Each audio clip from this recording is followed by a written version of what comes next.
The following program is an abridged audio version of the streaming video talk show A Wonderful Chaos. The hosts are Andy Chaliff and Bambos Dimitriou. The format is entirely casual, unscripted conversation. If you'd like to watch a live taping or participate with your comments in real time, subscribe to A Wonderful Chaos on YouTube, Facebook, Periscope, or Twitch.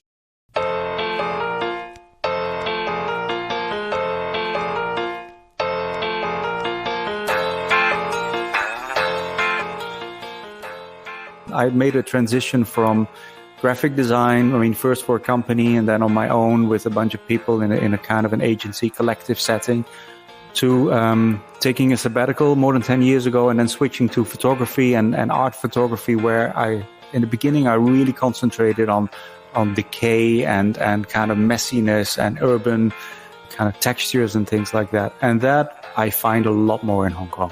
That made me fall in love with Hong Kong all over again. And it's raw, it's real, it's authentic.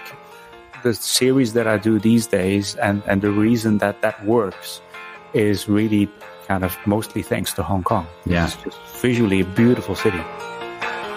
It's a wonderful chaos, beautifully random, messy and glorious, solo or tandem. We work to find rest and fight to find peace, both head and the heart, like a nephew and niece. What are we doing here? You mean listening to this show? Where the more that you learn is the less that you know. Where the wounded are healers and the atheists pray. It's a wonderful chaos, and we like it that way. It's a wonderful chaos, and we like it that way. It's a wonderful chaos, and we like it that way. Today we have Marcel Heijnen. And Marcel Heijnen is someone I met some months ago. And as you know, I love to meet people I enjoy. And then I find a topic that we can make it work. He's in China. Oh, he's in Hong Kong. Sorry. My bad. We're going to talk about that. He's in Hong Kong. He's lived there for, I believe, 28 years. He left the Netherlands. We're going to discuss that journey. He's an artist, also well-known, and a designer. There's a lot to discuss, and we're going to do that on A Wonderful Chaos.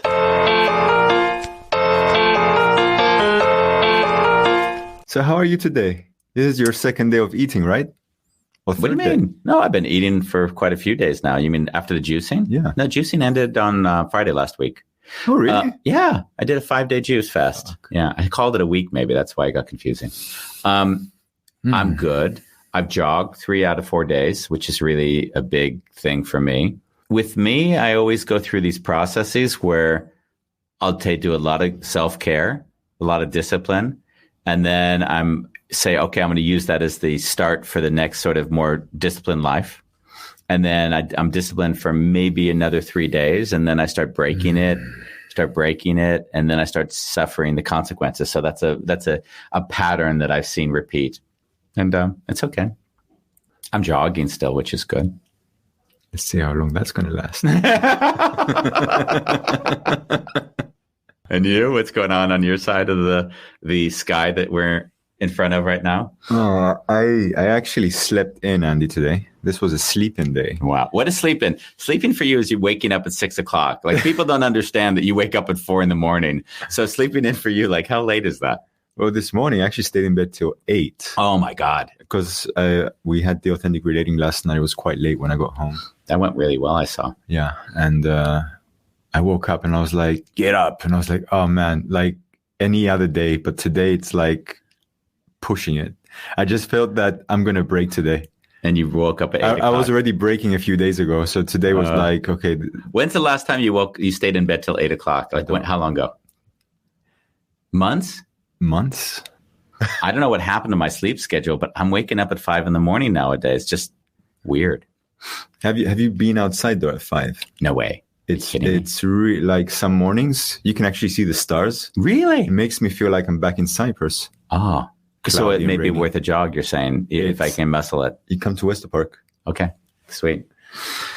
So Marcel Heijnen. We have a guy on the other end, and Yes. apparently he's in Hong Kong. We're going to be talking to him, and we're going to figure out how the hell does he end up there? Yeah. And apparently he loves it there, and he has a completely different twist of being there as opposed to what the westernized world says that country represents. Yep. That would be one of the things, right? Obviously. I love the fascination of lives that are so different than that of my own.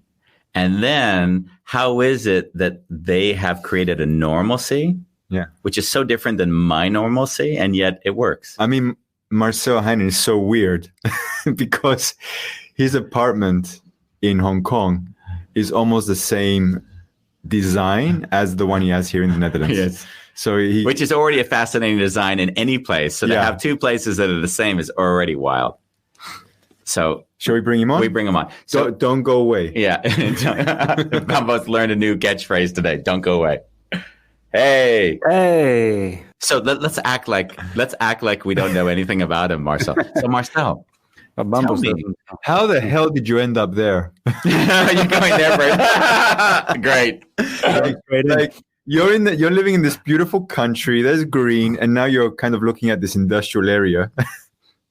Nice. You mean, which country is green? You mean? I know. What country are you talking about, Bambos? You're talking about Holland? I love Amsterdam. Like, I'm crazy about it. I love Amsterdam too. But I tell you, Hong Kong is more green than Amsterdam.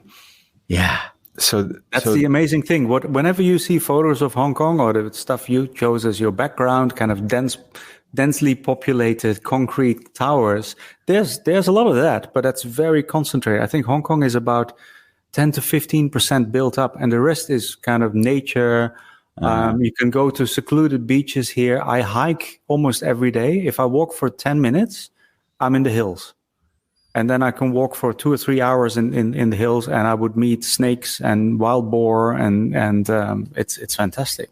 Wow. And that's almost everywhere in the city. I'm no longer in the city center, but I used to live in the city center. And even there, for 15 minutes, I could walk, and I'd be up on the hill walking to the Victoria Peak with amazing views of the city, but in green areas with...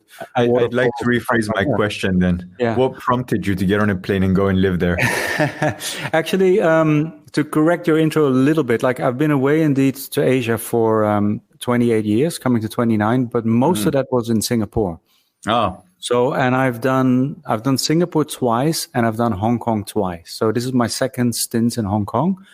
Initially, I left in 1992 when I was a graphic designer for Philips. I was in the design arm for Philips, an in-house designer in Eindhoven, and where I grew up. And then I'm actually a little bit further, backtrack the story a little bit more. My parents lived in Taiwan for a couple of years at the late 80s.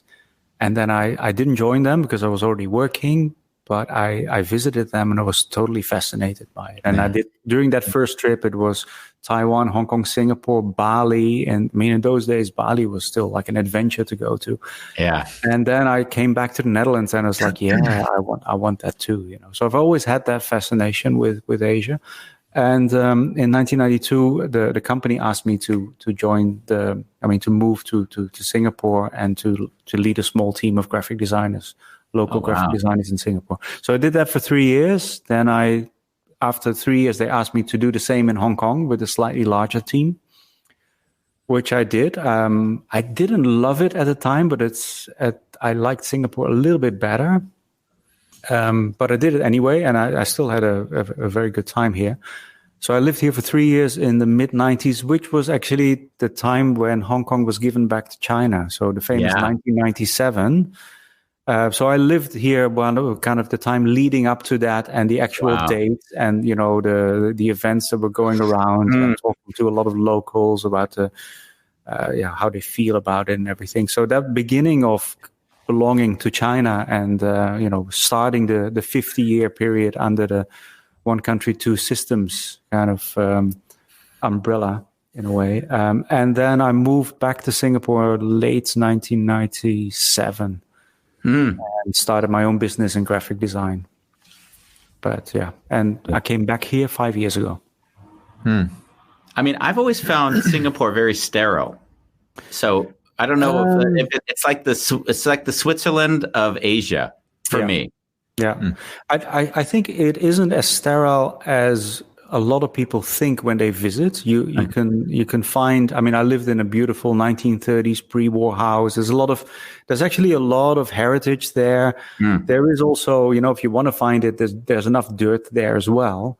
But I wouldn't say sterile, but I would say maybe kind of manicured, or like it's quite well developed. And that I guess in hindsight was what prompted me eventually to leave again, because I made a transition from graphic design. I mean, first for a company and then on my own with a bunch of people in a kind of an agency collective setting, to taking a sabbatical more than 10 years ago, and then switching to photography and art photography, where in the beginning I really concentrated on decay and kind of messiness and urban, kind of textures and things like that. And that I find a lot more in Hong Kong. Yeah. So I guess that made me fall in love with Hong Kong all over again. And that's the big difference between Singapore and Hong Kong. I mean, there's many differences, but one of them, visually, Hong Kong is like New York. It's got It's raw, it's real, it's authentic. And Singapore is a little bit too organized and controlled and manicured, too neat somehow. So you don't find. A lot of the stuff that I photograph, the series that I do these days, and the reason that works is really kind of mostly thanks to Hong Kong. Yeah, it's just visually a beautiful city. Yeah, I've always been, when I walk in Hong Kong, so stimulated. Like it always is interesting when I look at how many pictures I take of a place. It is indicative of how much I enjoyed that stay. Oh yeah. And I'll normally shoot somewhere between 100 and say 300 or 400 pictures on a day. And the 100 would be like, okay, yeah, because I'll shoot without like. If I'm walking past the scene, I'll shoot and just keep going. And then at the end, like the joy I get is when I'm going to the toilet, then I take my phone out and I say, which of those 25 pictures did I enjoy? I love the details. I can see you on the toilet now, pants down to the knees, holding your phone. So that kind of thing. And when I was in Hong Kong, I shot a lot. Yeah. So that's what I felt like. It was like there was. You visited a few times, or? I visited 3 times now. Okay, yeah. Great. I was there in 1994, I believe, when it was lead up to the one country, two systems. Yeah. And it was really fascinating to be there, of course, at a moment when there was a lot of insecurity. And it's kind of amazing that you have been living there through that as a Westerner, because on one level, on our side, and this is what fascinated me having you on as part of our show, is that we get such a view of Hong Kong and China, and it comes so tainted with all the ideas that the Western media brings. Yeah. That when I spoke to you and you're like, hey, Andy, we're in Hong Kong, and we're supposed to be one system in a few years. So the fact that they're cracking down now is no big deal. More or less, not black or white. It was more like, Andy, contextually understand there's more going on than what the Western media may be portraying. That I found really fascinating. Yeah. And I mean, the fact that you're there knowing that if you live long enough, you will be living in China.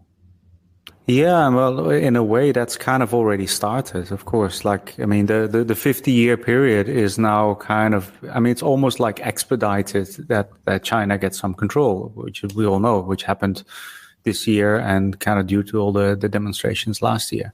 But yeah, it is interesting because in 1997, nobody knew really what China was going to do. Yeah, it was, and I remember the images and also the discussion. And again, I think at the same time, I was already annoyed with the Western media because they always, a lot of these things are true all at the same time. The thing is, like, whenever I talk to anyone local or foreign, but mostly locals, that they have, I think, more of a feel of things, you can get vastly different kind of perspectives on these things. And so I wouldn't say it's that way, and the Western media portrays it this way, but the Western media really filters out what, confirmation bias, what they want to kind of portray about China. And in those days, it was quite dark. And some of the colleagues I was working with, some of them were worried about it. Other ones were like, well, I'm Chinese, and now we're going to belong to China again. Not that they hate. That's an interesting thing with Hong Kong. It was a colony for a long time, Yeah. And sometimes people forget that as well, right? It was a Western colony, which is very outdated. Most colonizers gave up the colonies just after the Second World War, like Holland did with Indonesia, and Britain did with India, but they held on to Hong Kong. And in most colonies, the people that are colonized are kind of quite happy when the colonizers leave, right? But in Hong Kong, that has a different side to it, because I think a lot of people are kind of happier under the Brits. Yeah. What we were just talking about. No, so already I felt at that time there was this divide of people that were in favor of it, people that have actually left the country. That happened a lot before 1997. Any Hong Konger with the means to leave and to live somewhere else had already left. So I think Deng Xiaoping and Margaret Thatcher, they agreed on the 1997 handover in 1984. Yeah. So in the late 80s, a lot of Hong Kongers started leaving. A lot of them, Vancouver is nicknamed Hongcouver after that, because a lot of them went to Vancouver, some to Australia, to Singapore, to the US, but a lot of them to Canada. That's a typical thing. And those people started there, got their passports, or sometimes even just their kids and their wives were there, and they would continue living and working in Hong Kong. Okay. And they would give them their kind of backup. But a lot of those people came back, or their children came back in the last, after 1997 actually happened, and actually China left it largely alone. Yeah, because they saw that it wasn't as bad as what they had expected. I'm guessing. No, when there's uncertainty, you can paint all kinds of scenarios, and most people somehow didn't trust China with leaving Hong Kong alone, but they kind of largely did, and Hong Kong actually thrived in those years, in those early years, because China, of course, is growing huge in the meantime, and Hong Kong has been the gatekeeper, and they have a lot of profit from being at the doorstep of China. Yeah. So it was probably a lot more money to be made here than in Hongcouver, Yeah, well, there was a lot of what you could see is a lot of conferences were going on in Hong Kong. So they were bringing people over. It was sort of a very safe step into China. Yes, exactly. Yeah. So how do you foresee your life changing then in the next few years? Will it change? I have no idea. At the moment, so the protest happened last year, which was quite dramatic. And as a result, I don't know how much you know about this, China has imposed, bless you. So now we have a national security law in Hong Kong imposed by mainland China. And that's what's the main discussion at the moment and the main fear. And that has been pushed through on the 30th of June. Just the day before the anniversary of the handover, which is the 1st of July. And a lot of people are nervous about that. People have already been arrested under that law. A lot of people feel that the freedom is tarnished. It all depends on how it's going to be implemented. It's very interesting because by itself, the law gets presented again by the Western media as this horrible thing that China has pushed through and everything. But then, most countries have a national security law. The US has one, and is actually quite a lot more stringent, and you can get a lot more penalized than you get in China. The only thing is, like, if you get arrested here for something that China doesn't like you doing, you don't know what kind of legal system you're going to get into. Yeah. So there's a lot of fears. There's I'm in a circle of creatives and journalists and people that are in that area, the media. Those people are quite worried, and also, Hong Kong has been this China left Hong Kong alone in terms of, that was the agreements. Just to recap on that, like, Hong Kong would be autonomous for 50 years. After 1997. And autonomous means separate legal system, complete freedom of press, complete freedom of opinion and expression and speech. And, well, the protest last year, people had a very high degree of freedom, but China started meddling with the political system here and the democracy which in democracy is kind of a new thing here because it wasn't democratic under the British either. So for those 50 years, Hong Kong was supposed to be democratic and running their own thing. And that, I think the frustration of the Hong Kongers was that there was never a government that really represented them. And then, again, to recap, about a year ago, Carrie Lam, the current leader, tried to push through a law that would, as a result of that law, it wasn't made for that, but as a result of that law, people could be extradited from Hong Kong to China. And that really just threw everyone off. And then we had demonstrations with 2 million people on the streets at one point, mostly peaceful. I mean, there's 7 million people here, so 2 million people on the street is quite a big deal. But then it turned into violence, and both sides quite kind of violent. How was it for you during that time? Did you live differently? Were your friends involved in these protests? Like, how did it impact you directly? A lot of my friends were supporting especially the peaceful side of it, and were involved in some of these bigger marches and things like that. It wasn't. That's the thing. Hong Kong never feels really dangerous, and if the same kind of violent oppositions or like clashes would have happened in some other countries, I mean, you see that now in the US where people do have guns, and then it escalates. Actually, nobody really has died. I mean, there's rumors that some people have died in some instances, but it was violent, and it was a bit scary, like getting the news and getting your Facebook feed and all of that stuff. But on a day-to-day basis, you kind of knew where to go and where not to go. And there was even, for a while, there was a pattern in it. Like, it was only on the weekends.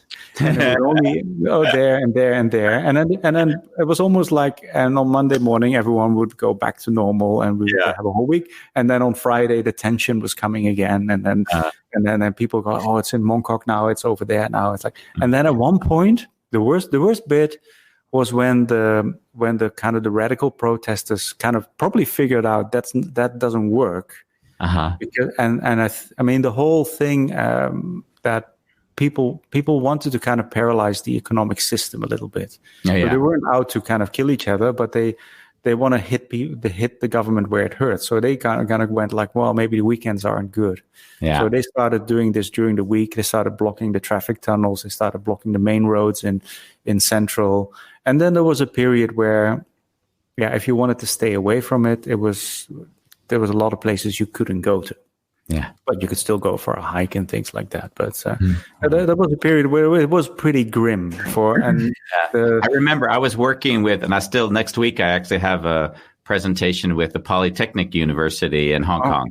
Oh yeah. That was the crescendo of the protest. Actually, the turning point, I think. I actually learned that only after the fact that my the professor that brings me in there, Gino, is the one who often brings guests on the show. Okay. He basically was like, "Yeah, Andy, I don't know about that thing we planned the other day." I was like, "What?"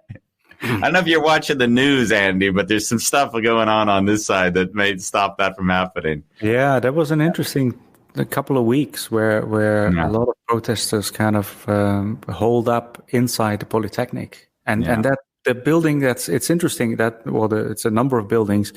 It's very central in the city, and there's only a few places where you can go in and out. Yeah. So that, and that was the time where that kind of was the turning point. And then the virus came. That took a lot of energy out of the whole thing as well. Yeah. I think the virus is something I was telling Andy. Yeah, probably saved us a lot of wars. Yeah, especially from the US side.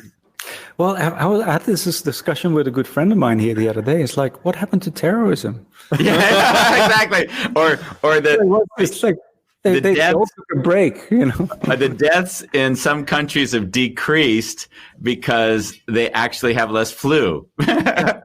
Hong Kong actually does really well with the pandemic. We have 5,000 cases here, which is about the same as you guys in the Netherlands have in 2 days. Now we have 5,000 cases in total in 9 months, and we have about 100 deaths. And I looked it up the other day, and normally we have 300 deaths due to flu. But the terrorists, they don't need to do anything right now. Yeah, exactly. Why would they do anything? America's doing it for them. Exactly. I've always been fascinated by living in the West, and it's very easy to point the finger down south or down east. Yeah. And everyone's head turns that way and like, oh, that's horrible. And then everyone makes these viral videos, and we here in the West, we don't see that shit's happening all the time, but it's just on a very like undercurrent. There it might be in your face, but here's very undercurrent, but it's still happening. What kind of things are you talking about? Let's just take the idea of control. Like we talk about, like when I think of mainland China, I saw a lot of media at some point about microchipping. It's also happening here, but it hasn't been implemented, but it is happening. I don't know about microchipping, but of course the surveillance is at a very high level in China. It's getting on here. Elansgracht has a few cameras now, and that street never had cameras. Oh yeah, there'll be certainly far more surveillance going on for sure. But I guess in the West we're all being the surveillance is done by Google and Facebook, right? So it's a choice whether you want to be watched by the corporation or by the government. Very well put. Yeah, I think that there's interesting ways of looking at that. I mean, in no way I would condone some of the things that we know about China in terms of human rights and what's going on in Xinjiang and Tibet to a certain extent, and also here. But I realized the other day, it's like the thing with the surveillance or the happiness of their citizens in China is actually, I would think 90% is fine with their government. And that's probably not an overstatement. There's a lot of people who have kind of had the taste of the West and have studied abroad or are living abroad, and they feel that they can justify the way China is being run. But if you leave alone for a second how it's being controlled, and of course people get one narrative because a lot of Western media is being kept out. There's a lot of control for sure. But say that the wealth and the money and everything else, where does it end up? And if you look at we don't have to point fingers with the US, but a little bit like the US, and to a lesser extent, Europe, I think most of it ends up in the hands of a few and doesn't really trickle down to the rest. And there's a large part of the population that suffers. And I think China it came from that, and has actually been correcting all of that over the last few decades. And now, the government and these party officials, they probably all do well. And some people are incredibly wealthy and everything, but it also comes to the larger population. It translates into infrastructure and, of course, also in spending power and all of that stuff. So I think it's a more egalitarian society. And there's more distribution of wealth for sure. Yes. You know what I find really fascinating is if you look at there's a lot of talk about the camps that you mentioned. I don't know the name of the location where those prison camps are supposed to be in. Yeah, with the Uyghurs in Xinjiang. In Xinjiang, in the northwestern area of China. And what I think is kind of fascinating is that if you look at it from the Western side, you say, wow, look at what they're doing there. And obviously it's terrible, like no discussion. But if you're in the West pointing the finger there and not looking at the prison industrial complex that you've created with more incarcerated people in your country than any other country in the world, and thinking to yourself, is there something that we're not doing in our country right that creates that in some weird way, we're not doing anything different than the other country. We've just created a different idea about why it's not as bad. I think you've done better PR around it. That's obviously the main thing. Yeah. It gets hidden. It's made invisible, but it's very clearly that the war on drugs and the way that's kind of out of balance with, more black people in jails than white people. Yeah. That's a total system. Yeah, and let alone things like Guantanamo Bay or things like that, which are also kind of that's more directly related, because the reason that China does this, their justification for it is that these people are a threat, they are potential terrorists. Yeah. And there have been a few instances of terrorism by people from there, and then they go like, their way of thinking And in their mind, they're completely right about it. Their way of thinking, we're going to re-educate them. Yeah. And then we put them in camps, and we're going to kind of slowly unbrainwash their Muslim identity, and we're going to make them, sing Mandarin songs and learn the language and embrace being Chinese, and forcefully. But for us, that's totally wrong. Yeah. But in the end, that's also just cultural. Yeah. Like, if the US feels threatened by another country, it goes into that country and kills 500,000 people and steals the oil, and somehow that's okay. I wouldn't say threatened. They create the idea that there's a threat. Yeah, exactly. Yeah, or they enter another country that has nothing to do with it.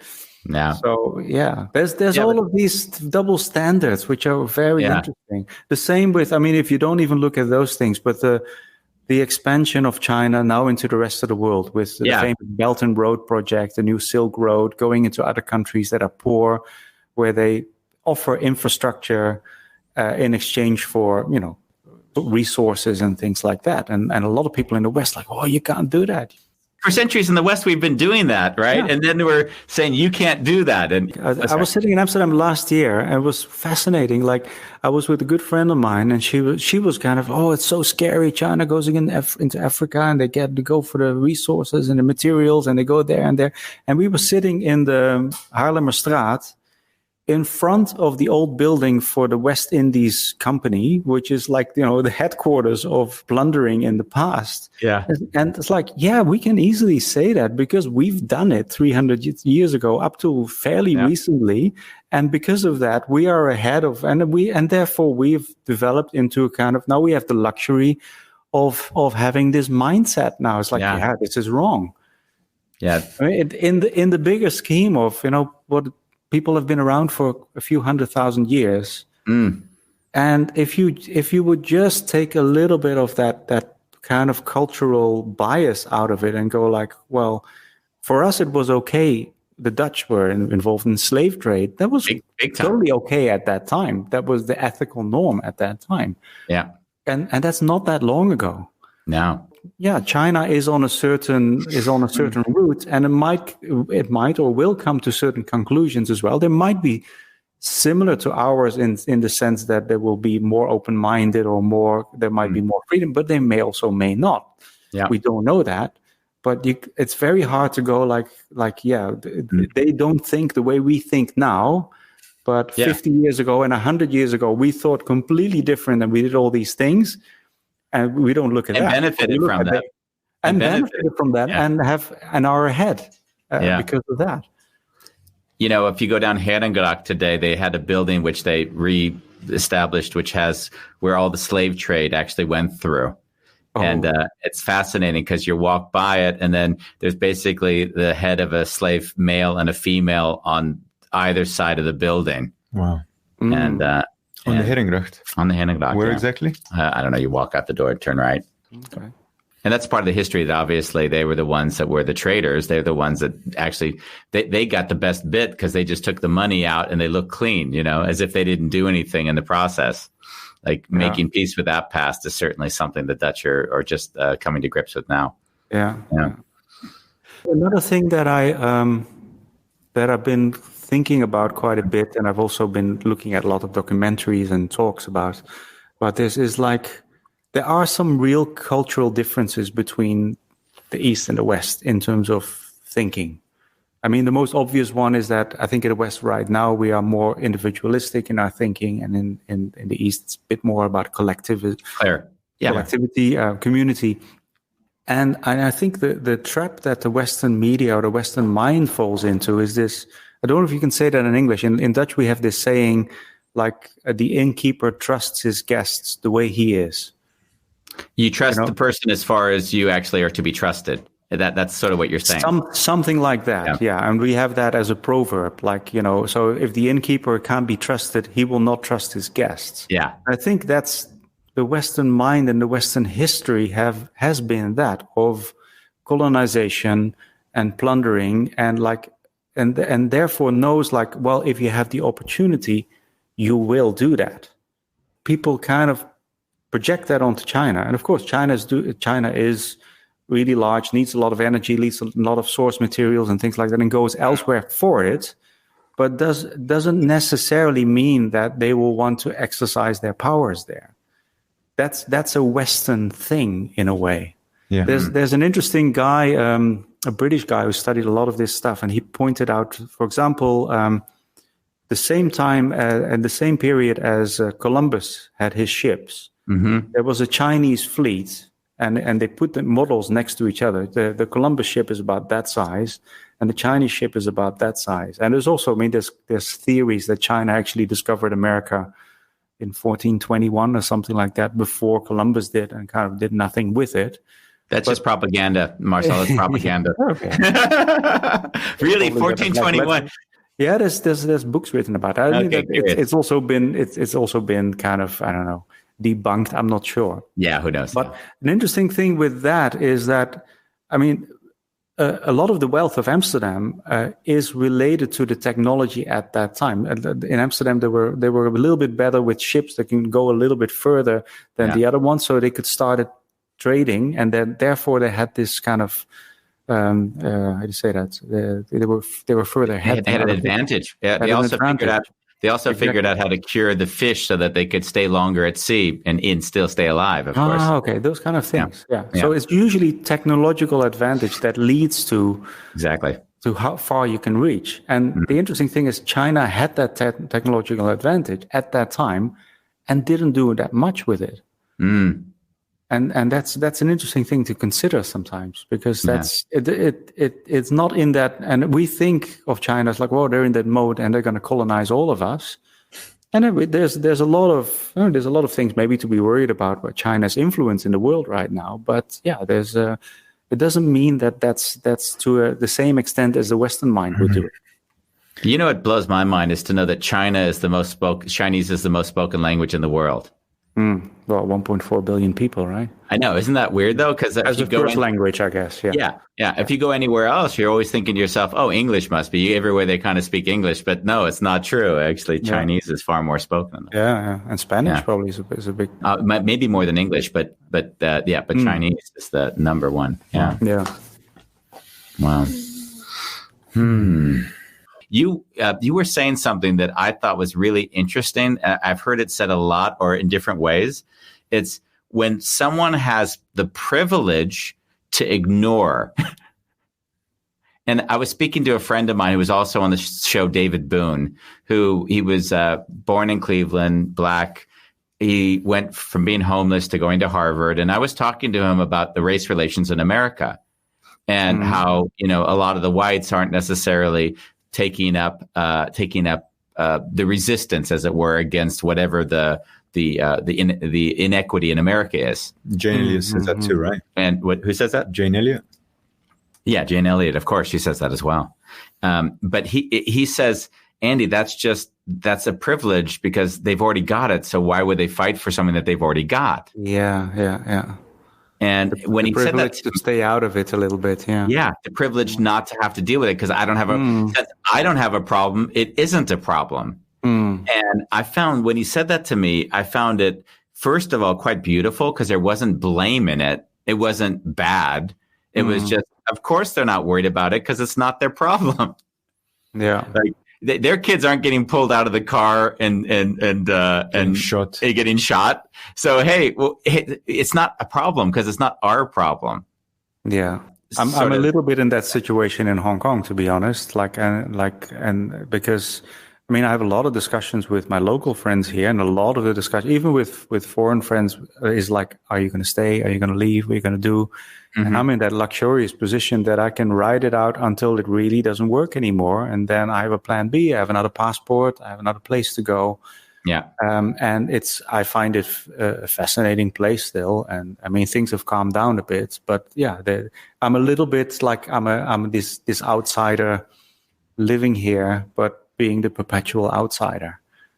So that's it's a similar position. You do feel that way because I lived in Japan for 2 years, and I always thought if I stayed here the rest of my life, I'd always be the outsider. So I'd never. I hear that a lot about Japan. Yeah, and would that be similar for you?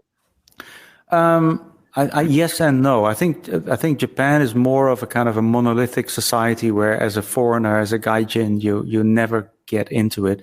I think Hong Kong has a large part of that, but Hong Kong is also much more of an international place. I think the percentage of non-locals here is relatively high compared to Japan on the whole. Maybe in Tokyo is comparable. Even that, I think it's more metropolitan here. And you can easily mix in that segment of the population. You know, if you go into the city, in the trendy bars, the gentrified bits and everything, it's all English, and it might be an Australian or an Indian person helping being your barista or some. So there's that, and you can plug into that, but that's not the real local culture, of course. Yeah, the real local culture is then the language barriers there. So it's like I'm an outsider, but I'm kind of comfortable with it in a way. I feel I'm an outsider in Amsterdam too. Yeah, I think that's. Yeah. I don't know. I don't know how it is for you, Bambos. I don't feel home anywhere. I said it last night. Yeah, we did a workshop yesterday where we played a game called If You Really Knew Me. I was raped. I feel alone. So everyone could connect, and even though we found common ground, Nadine actually rightly said, I still feel alone. And I was like, yeah, I do feel alone. It's not the only way I wouldn't feel alone is if I numb it by watching Netflix or other distractions. Yeah. I think the root of being human is also being in touch with that aloneness all the time. Yeah. But I mean, what you're saying, Andy, is like you're not at home anywhere. Yeah. Anyway.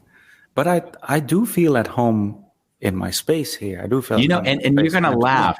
In now seeing your place online right now and knowing your place in Amsterdam, it's fascinating for me because I'm like, wow, he saw a vision of what home was for him and he could create that for himself. Kind of, yeah. That space is very important for me because also, I mean, I've been working from home for the last 21 years or something like this. So I do spend a lot of time in my space. And that's, as long as I can create the home there, then it doesn't have, it's like home and at one level of like being comfortable and safe and all of that and feeling that like a place to return to, or home as the concept of a home country or a home city are kind of two separate things. I've lost that last bit. You know, I don't really have a real home city. I have a number of cities that I'm familiar with and I like, but the place you can call home is more like, you know, that space, or that group of friends you're with, or that person you're with, kind of thing. Yeah, I'd say that's what I equate home with more, is an experience of being fully at peace with everything that is, wherever it is. Yeah. It gets amplified through location. I remember like one of the best moments of my life was going back to Japan and meeting all of my friends that I had there. And that was one of the happiest moments of my life. And the city had totally deteriorated because it was a farming village. And it was really scariest thing you could imagine. A city full of population and activity, and the main street had 75% of the shops shut down. So a place I lived, it's one of those places, only 10 years later, or no, 15, 20 years later, is desolate. It's so scary. I'm walking down the streets and they playing music on the kind of the, what do you call them? The like, I have the speakers in the street. Speakers on the street with no one on the street and vacant. So I was like, babe, this is where was this? This is in a place called Shinjo. It's in the Yamagata, very far farming villages. They started importing rice from California, and that basically just killed the city. But it was like a zombie movie. I'm like, babe, I started feeling this anxiety, like we might have to run because it's just is like, this is how it starts, right?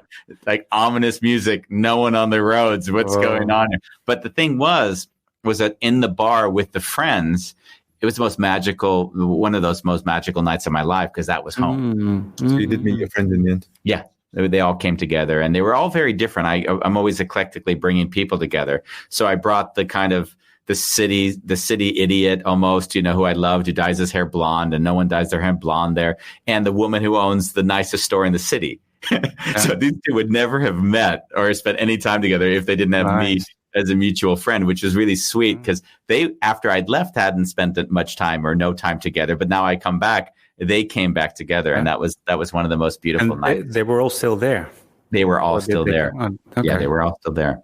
Yeah, there's a lot of places like that in Japan where people kind of left, and I've started seeing it here a little bit now, because of the economy is of course suffering greatly, because we have a double whammy. We had a year of protests and the virus, and then we have no more Chinese tourists, and and you start shops shut down.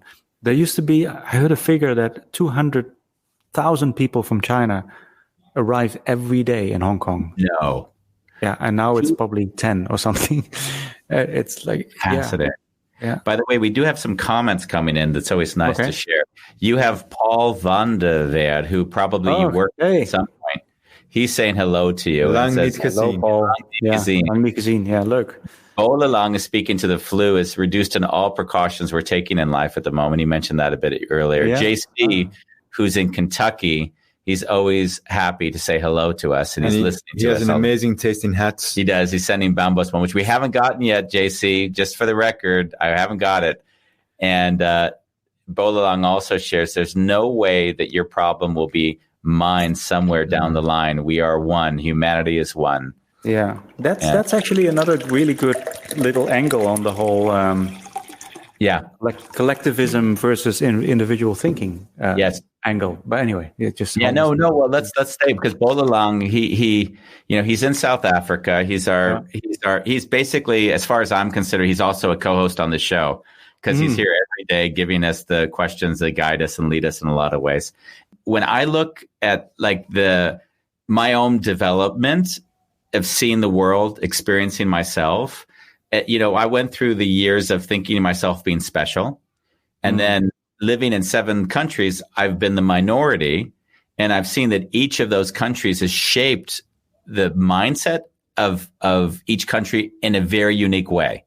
Like in the Netherlands, it took me a bit longer because I didn't understand Calvinism. Like Calvinism was a hard thing for me to get and understand. And it was like, oh shit, now I understand the Dutch way. But it took me years. And the reason why I'm speaking of how these cultures influence you is because at some point you also come to realize you are in some ways always going to be a byproduct of the environment you're raised in or you move to. Yeah.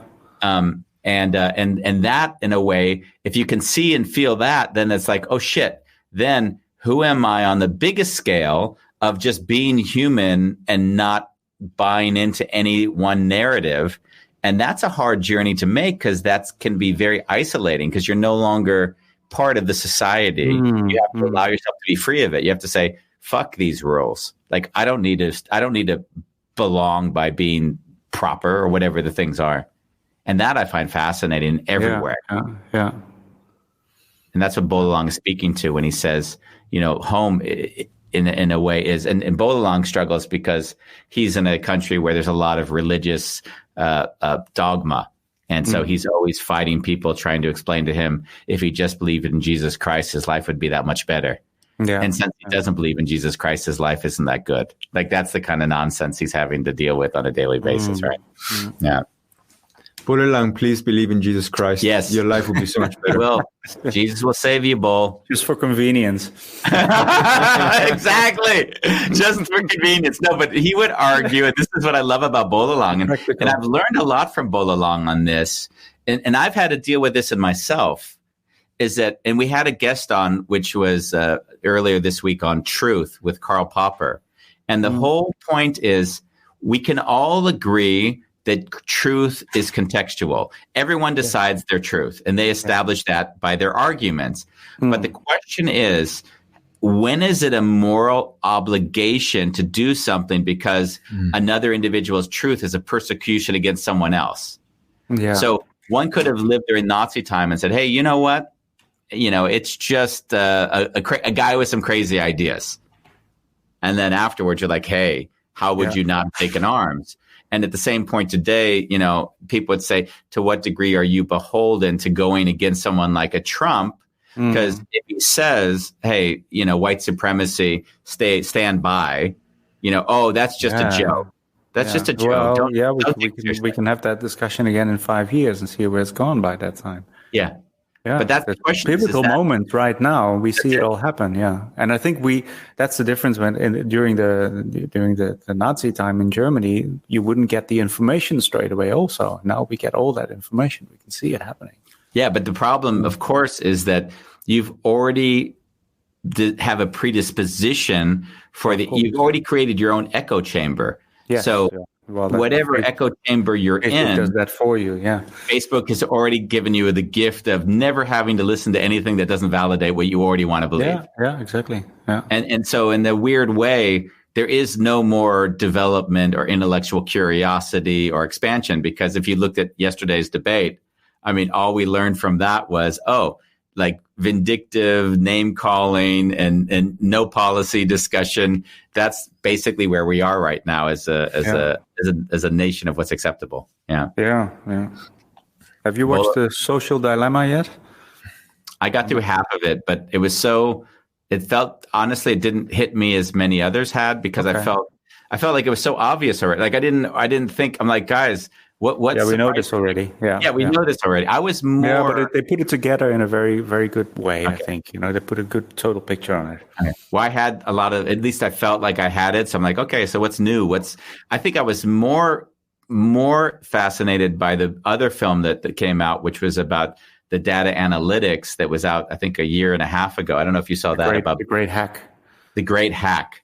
Yeah, the Great Hack was far more interesting for me, because it showed how politics could segment populations on such a small, remote level and influence them in ways that corrupted entire countries. That was like, wow, that's where we've gotten.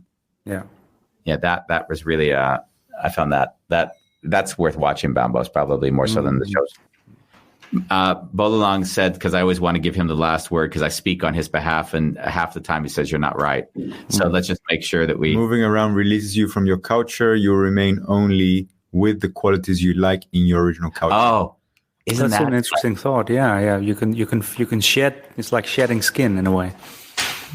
That's one thing in the book, The Last Letter. When I wrote that book, what I tried to do was, in the 7 kind of countries that I went through, I wanted to crystallize what were the things I took away from those countries that informed the way I see the world. And in Japan, I'd spent those years, and that was really dedicated to this concept of Ishin Denshin, which is the idea that they have such a high level of empathy they can read one another's minds. And what I learned in that was that you can really drop into a level of empathy where words are actually limiting. And I didn't know that until I lived in Japan. Interesting, yeah. I think you could probably relate with that in your Asian experience, no? Or would that be something you'd say you don't have in China? Yeah, I think so. There's a lot of... My cat's going wild here, moving papers around. Yeah, there's a lot that stays undiscussed in dynamics between people, and that's something I had to get used to, being Dutch and kind of relatively direct. But wait a minute, she's destroying my papers. Man. She's like, yeah. So there's a lot of kind of. I want attention. I know, yeah. In a moment, there's a lot of these kind of subtleties that you don't have to say the whole thing, and the message gets across. But then, of course, you don't know if it completely got across. And sometimes there's as many examples of that not being true as that being true. So it's always confusing. But there's a little bit more of that. There's more subtle ways of hints can get across, and this whole concept of not making the other people lose face. That's a huge thing, and that's part of that. Like you wrap the message in a way that the other person is still that's a form of respect. We don't think this job is appropriate for you because all of the factors around it are actually they're problematic. No one would be able to do it, and we're not replacing you. We're just finding somebody that might enjoy this work more than someone with your already skill. Pretty harsh, but yeah. we haven't actually discussed, and I'd love just to spend a moment on that you are an artist, that you do have showings and you have exhibitions in Hong Kong. You've even got books that are known. Can you at least put the book up that Bambos stopped me from having you hold up earlier on the show? This is my, I've done 4 books so far. I'm about to release my 5th. And this has been released 5 years ago in Hong Kong, and it's now in the 5th print. Wow. So it's a local bestseller, but it's not like it's gone beyond Hong Kong. But it's done really well, and it's about to be picked up by a British publisher to be published globally, hopefully. And that will come out in another version early next year. Bravo. So I've done this thing where I've captured Hong Kong's kind of beautiful, messy stores because they have cats in them. And it's not really about cats, but it's also a bit about cats. But it's more about capturing the culture. Like I start with full views of streets, and there is a cat in there somewhere. But it's mainly a way of capturing the beautiful, rich backgrounds of places, the messiness of the stores, that kind of thing. So it's a lot of these type of photos. And then I have a good friend of mine who did all the nice haikus for it. And so that actually, I see myself more as a photographer designer. I've published this myself, and I'm about to publish almost like a children's book version of this, which is called Spot the Shop Cat. It's coming out in about 2 months. Nice. So that's my main activity, kind of doing books about the culture in a kind of fairly lighthearted way. I've got other series as well, but that's become my kind of moving from design to photography to publishing and creating books and postcards and calendars and things like that. Yeah, I saw your calendar. I'm a big fan of shooting composition. And so when I look at a picture like you of shooting this sort of landscape view of a shop that has so many details, it almost looks like an impressionist painting in the end. Like that takes me on. I almost feel like it's a magical escape when I look at those pictures, because there's so many details that you can't take them all in. You almost have to absorb the whole thing. And I try to make sure that I've developed a certain way of shooting these places that it feels like there's still order in them somehow. I mean, I'm very very specific on keeping the lines straight and things like that. So then all of that chaos somehow feels like organized and planned. Harmony, and like you said, the compositions, the places just look beautiful.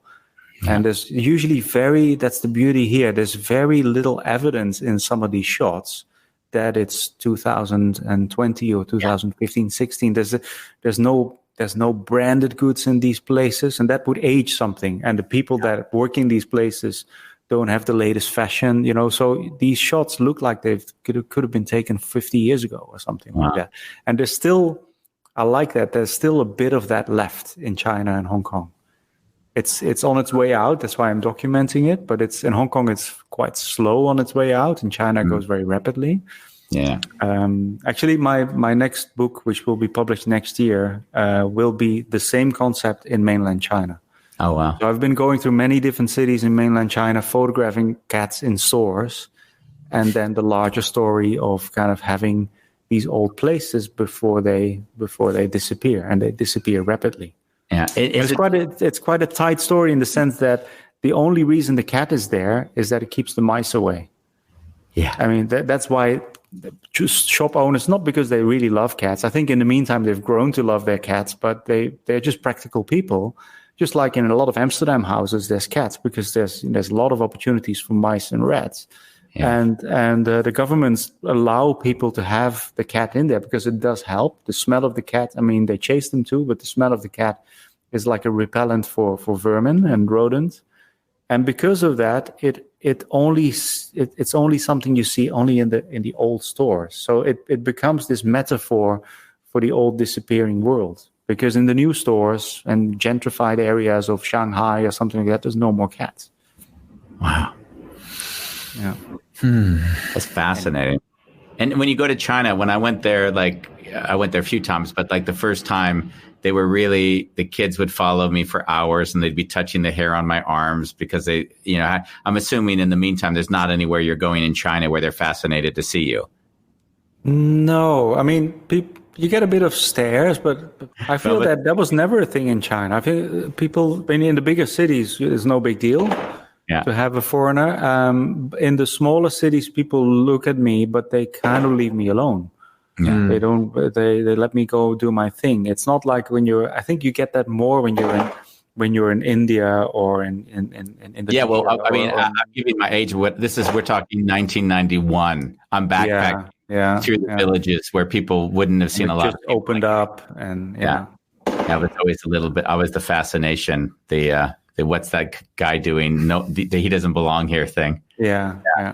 Nice. Well, we've gone over our hour. I just needed to get the cats in because I love the cats, and I saw them behind you, and I would have probably spoken an hour about cats if Bambos didn't stop me. So, thank you. We need more stories about cats. Thank you, Marcel. Thank you, Marcel. I look forward to seeing you. It was a lot of fun.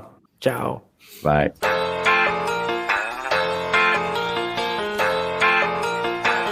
It's a wonderful chaos. We like it that